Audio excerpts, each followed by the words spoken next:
اعوذ باللہ من الشیطان الرجیم بسم اللہ الرحمن الرحیم ربی اشرح لی صدری ویسر لی امری واحلل عقدۃ من لسانی یفقہوا قولی۔ السلام علیکم ورحمۃ اللہ وبرکاتہ ومغفراتہ۔ اللہ تبارک و تعالی نے قرآن پاک کے اندر ارشاد فرمایا ہے، من ذا الذی یقرض اللہ قرضا حسنا فیضاعفہ لہ اضعافا کثیرا واللہ یقبض ویبسط والیہ ترجعون، کہ کون ہے جو اللہ پاک کو قرضہ دے اور اللہ پاک پھر اس کو بڑھا کے بہت زیادہ کر دے اور خرچ کرنے سے تنگی کا خوف نہ کرو۔ اللہ جل شانہ تنگی اور فراخی کو دور کرنے والا ہے اور اسی کی طرف مرنے کے بعد سب نے لوٹ کر جلانا ہے۔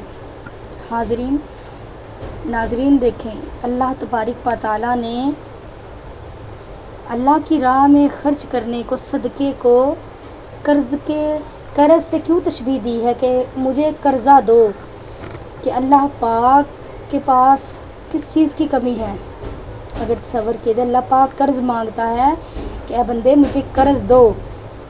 قرض سے مراد یہ اس لیے کہا گیا ہے کہ جیسے قرض دیا جاتا ہے تو اس کی واپسی جو ہے اس کی ادائیگی لازمی ہوتی ہے، اسی طرح اللہ کی راہ میں خرچ کرنا، وہ مال ہو، وہ کسی بھی طریقے سے، چاہے پیسہ ہو، صدقہ خیرات ہو، اللہ تبارک و تعالیٰ انسان کو دنیا میں ہی اس کی ادائیگی کر دیتا ہے، بلکہ 10 گنا زیادہ اللہ تبارک و تعالیٰ اس بندے کو دنیا میں ہی عطا فرما دیتا ہے۔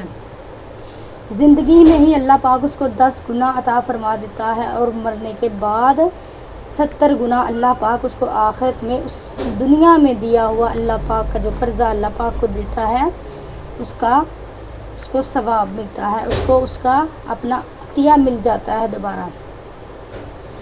کہ فرمایا گیا ہے کہ 2 شخص ایسے دنیا میں نہیں دیکھے کہ جس نے اللہ پاک کا شکر ادا کیا ہو اور اللہ پاک نے اس کو زیادہ نہ دیا ہو، اور ایک وہ شخص جس نے اللہ پاک کی راہ میں خرچ کیا ہو اور اللہ پاک نے اسے غنی نہ کر دیا ہو۔ اللہ اسے سخی کر دیتا ہے، اسے غنی کر دیتا ہے، اسے مالدار کر دیتا ہے، کیونکہ جو 1 روپیہ اللہ کی راہ میں خرچ کرتا ہے اللہ پاک اسے کسی نہ کسی ذریعے سے اللہ دنیا میں اسے 10 گنا عطا فرما دیتا ہے۔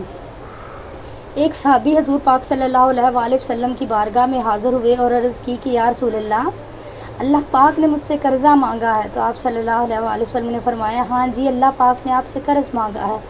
فرمایا دست مبارک، آپ صلی اللہ علیہ وآلہ وسلم کا دست مبارک پکڑ کے عرض کرنے لگے کہ یا رسول اللہ میں آپ کے ہاتھ پہ عہد کرنا چاہتا ہوں۔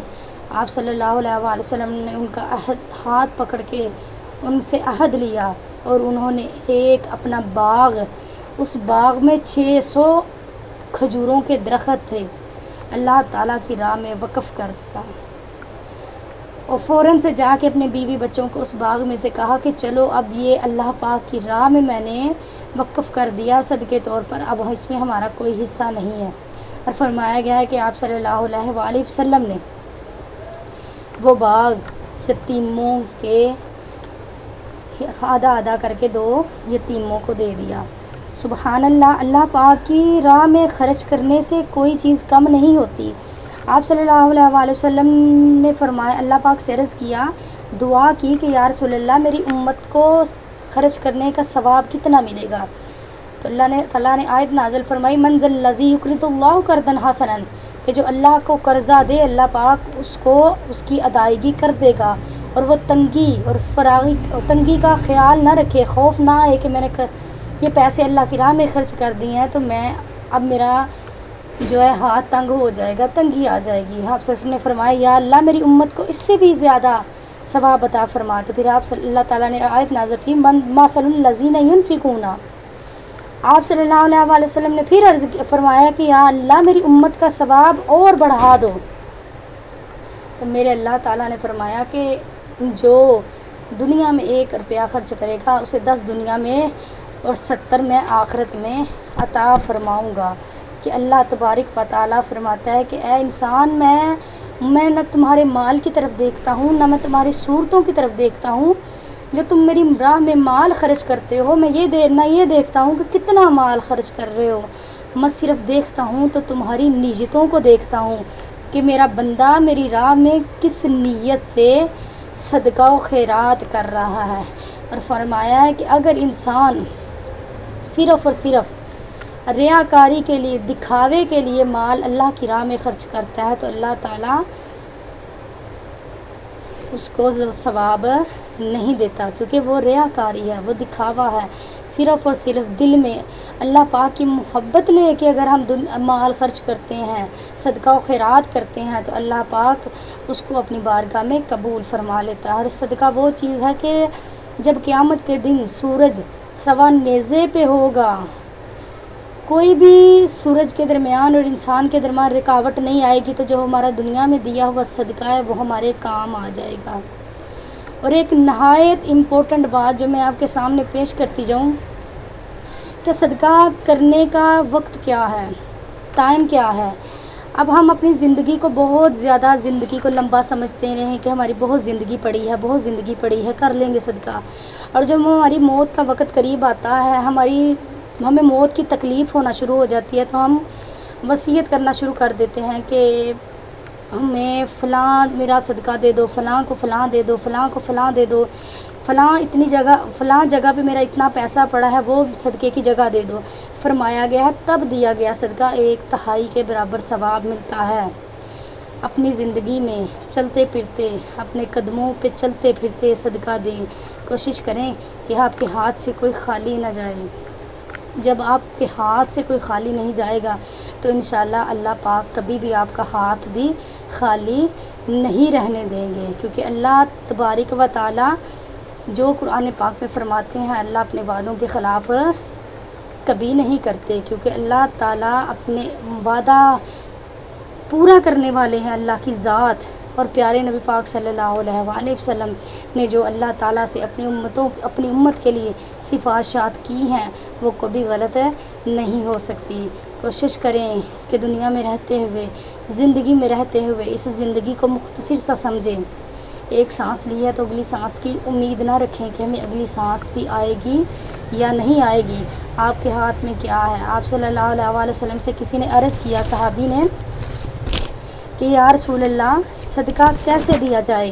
یسألونک ماذا ينفقون قل العفو، کہ کس طرح دیا جائے؟ فرمایا کہ خیرات کرنا، خرچ کرنا کیسا ہے؟ تو آپ صلی اللہ علیہ وسلم نے فرمایا کہ جو آپ کی ضرورت سے زیادہ آپ کے پاس ہے وہ خرچ کر دو، خواہ وہ کھانا ہے، خواہ وہ پیسہ ہے، خواہ وہ کپڑے ہیں۔ فرمایا گیا کہ اگر آپ کے پاس 2 سواریاں ہیں اور آپ کو 1 سواری کی ضرورت ہے، 1 سواری اللہ پاک کی راہ میں خرچ کر دو، لیکن اپنے اوپر تنگی لا کے خرچ نہیں کرو۔ ایک صحابی آپ صلی اللہ علیہ وسلم کی بارگاہ میں حاضر ہوا تو آپ صلی اللہ علیہ وسلم نے دیکھا اس کے کپڑے پھٹے ہوئے ہیں، برا حال ہے۔ تو آپ صلی اللہ علیہ وسلم نے صحابیوں سے فرمایا کہ صحابیوں صدقہ کرو۔ سب نے ڈھیر صدقہ کیا، کپڑوں کا ڈھیر لگ گیا۔ آپ صلی اللہ علیہ وآلہ وسلم نے 2 کپڑے اٹھا کے اس صحابی کو دے دیے۔ دوبارہ پھر اعلان فرمایا کہ اور صدقہ کرو، تو اس آدمی نے وہ دونوں کپڑوں میں سے 1 کپڑا صدقہ دے دیا اور 1 اپنے پاس رکھ لیا۔ آپ نے فرمایا کہ نہیں، اس کا یہ کپڑا واپس کر دو کیونکہ اس کو ضرورت ہے۔ اللہ تعالیٰ نے دین کو مشکل نہیں بنایا، ہمارے دین اسلام کو مشکل نہیں بنایا، ہمارا دین اسلام بہت آسان ہے۔ اس کو پڑھ کے دیکھیں، اس کو سمجھ کے دیکھیں، اتنا آسان دین تو اللہ پاک نے کوئی دین نہیں بنایا جتنا دین اسلام کو اللہ پاک نے آسان بنا دیا ہے۔ فرمایا ہے وہ دو تمہاری جو ضرورت سے زیادہ ہے، خود پہ تنگی لا کے خرچ نہ کرو، کیونکہ ایسے صحابی تھے کہ اگر ان کے پاس 1 روٹی ہوتی تھی تو باہر کوئی فقیر آ جاتا تھا تو وہ روٹی بھی اٹھا کے اس کو دے دیتے تھے اور خود پانی پی کے سو جاتے تھے۔ تو فرمایا جو آپ کے پاس ایکسٹرا ہے، آپ کی ضرورت سے زیادہ ہے، اسے اللہ پاک کی بارگاہ میں صدقہ کر دو، وہ دنیا میں بھی آپ کے کام آئے گا اور آخرت میں بھی آپ کی بھلائی کا سبب بنے گا۔ اللہ پاک ہمیں عمل کی توفیق عطا فرمائے اور ہمیں دنیاوی برے کاموں سے بچنے کی توفیق عطا فرمائے۔ قرآن اور سنت پر عمل کرنے کی توفیق عطا فرمائے۔ جزاک اللہ خیرا و احسن الجزاء فی الدار۔